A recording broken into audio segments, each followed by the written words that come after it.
of She Tried It, back with another video, and this is my next project. This is the Seafarer's cap, and it's by a lady named Beth Hall, and it comes to you from the Seamen's Church Institute. This is a free pattern, and yeah, I love it. So first off, I saw this pattern for the first time from someone that I follow on Instagram named Balance Gain, I believe her name is.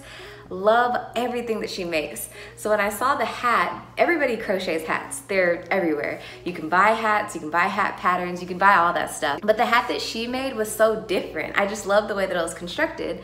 So I asked her, I was like, girl, where'd you get that pattern from? And she linked me to the free pattern. So the fact that it was a cute hat was nice, but the fact that it was free made it even nicer. So of course, I will link the free pattern down below in the description box. Super easy pattern, very easy stitches. I actually learned quite a bit about hat making and just like some very unique things about shaping and everything in this pattern. I loved it. I was inspired. I'll probably use some of the things I learned to make my own pattern coming sometime next year. This is my last project for 2020, so you'll see something new in 2021, but I'll still be making YouTube videos, so stay tuned for that. This hat, it tells you to repeat rows 2, 3, 4, and 5 for a total of 12 times. However, that did not fit around my head. I don't know if it's because of the little mini twists that I have. I don't know if it's just the size of my head. But if you look on Ravelry, quite a few people didn't think 12 times worked. So I actually repeated those 4 rows 17 times. And by repeating it 17 times, I got it to fit around my head. So it was really easy pattern. The only thing that I will say is that the directions at the very end of how to seam up the edge of the cap were not clear at all. And I wasn't really a fan of that because I didn't really know how to do it where it didn't look weird, but what I ended up doing seems like it worked out okay. So I think it turned out fine. I don't even know the stitch that I did, but it was something like a pattern stitch, but in the back loop, if that makes any sense. That's probably not helpful at all.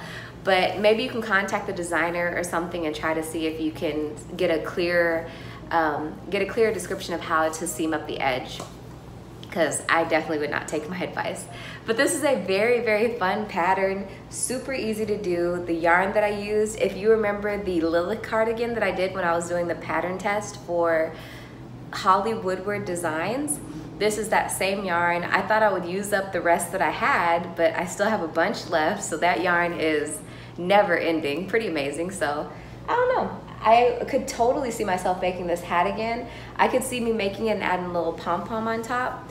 But I do love this hat. It's so comfortable, so warm. I live in Houston, so I'm not sure how much I need it, but it's still a very, very cute hat. I do like it, and I like the way that I styled it. The color of it kind of complements my glasses, which is pretty nerdy, but I like that.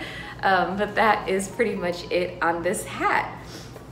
I hope you've enjoyed my projects for 2020. I'll be coming back in 2021 with a whole new round of projects that I can't wait to get started on. I'm already trying to get my yarn together so I can get started immediately, get ahead of the game, so I'm not like rushing to get something done and get a video up and everything. So please look forward to that. Make sure that you're subscribed and make sure to check out my patterns that I have designed. I always link them in the description box below, but be sure to check those out. I will see you in the next video. Bye.